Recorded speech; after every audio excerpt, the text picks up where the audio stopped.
तो वही मैं आपसे समझना चाहूँगी जी कि श्री यंत्र का महत्व, क्योंकि 10 महाविद्या की जितनी भी आराधनाएँ हैं, वो कहते हैं खुद से नहीं करनी चाहिए।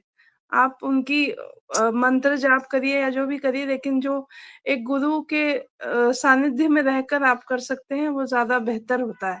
जी अवश्य। अगर श्री विद्या की साधना की बात हो या जी।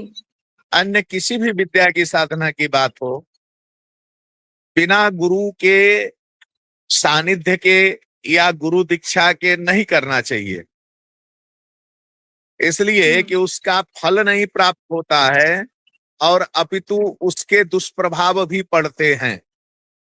हुँ, हुँ, इसलिए किसी भी महाविद्या की उपासना या किसी भी विद्या की उपासना तभी करनी चाहिए जबकि गुरु निर्दिष्ट हो और गुरु सानिध्य प्राप्त हो, और गुरु हुँ, जो है उस चीज को आपको पथ हुँ, प्रदर्शन करता रहे। तब हुँ, आपने कहा कि श्री यंत्र, हुँ, तो श्री यंत्र पूरे ब्रह्मांड का चक्रभूत है, हुँ, ठीक है। और वो सुमेरु जो है वो सृष्टि का संतुलन है। हुँ, मेरु मतलब क्या होता है? मेरु मतलब मध्य का श्रृंखला। जी। मेरु का मतलब मध्य का श्रृंखला, और मध्य की श्रृंखला सप्त चक्रों पर है, जो हुँ, मूलाधार से लेकर सहस्त्रार तक है। और इसमें भगवती ललिता सहस्त्रनाम में मूलाधार से लेकर और सहस्त्रार तक के क्रमों का वर्णन है। उसमें भगवती किन किन चक्रों में, किन किन रूपों में कैसे कैसे विराजमान है, इन सारे रूपों का वर्णन ललिता सहस्त्रनाम में है।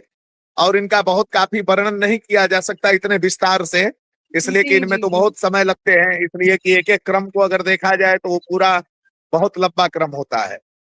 तो हुँ, हुँ, ऐसे लेकिन सप्त चक्रों में मैंने कुछ दिन पहले एक पोस्ट डाला था, उसमें प्रकाश डाला था मैं कि नहीं, सप्त हुँ, चक्रों का साधन और सातों सुरों का साधन, वो सात स्वर भी वही भगवती ही है, ललिता है, हुँ, जो कि हुँ, सात रूप में विद्यमान है। नाद ब्रह्म में है, नाद ब्रह्म से लेकर अनाहत तक वही पहुंचती है, जहां ध्वनि का प्रवेश होता है और ध्वनि जो है स्थिर हो जाती है, शांत हो जाती है, निर्ध्वनि में भी वही प्रवेश करती है। तो ये चीज है। हुँ, इसीलिए श्री चक्र जो है पूरे ब्रह्मांड का वो गृह है जिसमें आदमी प्रवेश करके अपने को स्वयं को समाहित कर लेता है? हुँ। जैसे तो श्री शिवा शिव जी। शक्त्या रूपिणी ललिता अंबिका, वो ललिता हुँ, षोडशी महात्रिपुर सुंदरी उस हुँ, रूप में विद्यमान होती है वहां। ये स्वरूप श्री चक्र का और भगवती ललिता के संबंध को जी। उसमें एकदम बिंदु मात्र में समाहित करती है, और सारी ऊर्जा बिंदु पर है। हुँ, वही गुरु तत्व की ऊर्जा है, वही शिव तत्व की ऊर्जा है। ऐसे भगवती विद्यमान तो है पंच प्रेत सनासीना पंच ब्रह्म स्वरूपिणी, है ना।